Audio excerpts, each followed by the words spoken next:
Formula ఈ car race కేసులో ED దూకుడును పెంచినట్లుగా తెలుస్తోంది. ఇప్పటికే నిందితులుగా ఉన్న వారికి నోటీసులను జారీ చేయడం మరలా ప్రారంభించింది. మూడో నిందితుడైన బిఎల్ఎన్ రెడ్డి నేడు విచారణకు హాజరు కాబోతున్నారు. అదేవిధంగా ఐఏఎస్ అధికారి అరవింద్ కుమార్ కూడా రావాలని ఈడీ పిలిచింది. ఈ నెల 7వ తేదీన బీఆర్ఎస్ వర్కింగ్ ప్రెసిడెంట్ కేటీఆర్ విచారణకు హాజరు కానున్నారు.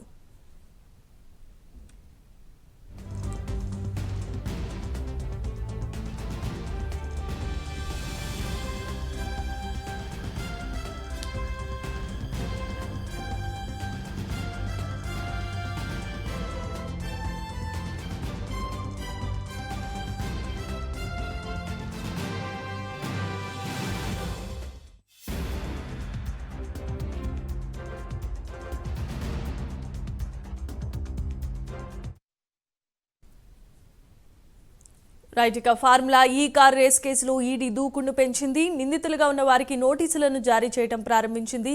ఇప్పటికే మూడో నిందితుడిగా ఉన్న బిఎల్ఎన్ రెడ్డి నేడు విచారణకు హాజరు కాబోతుండగా ఐఏఎస్ అధికారి అరవింద్ కుమార్ కూడా రావాలని ఈడీ పిలిచినట్లుగా తెలుస్తోంది. ఈ నెల 7వ తేదీన బీఆర్ఎస్ వర్కింగ్ ప్రెసిడెంట్ కేటీఆర్ కూడా విచారణకు హాజరు కాబోతున్నారు.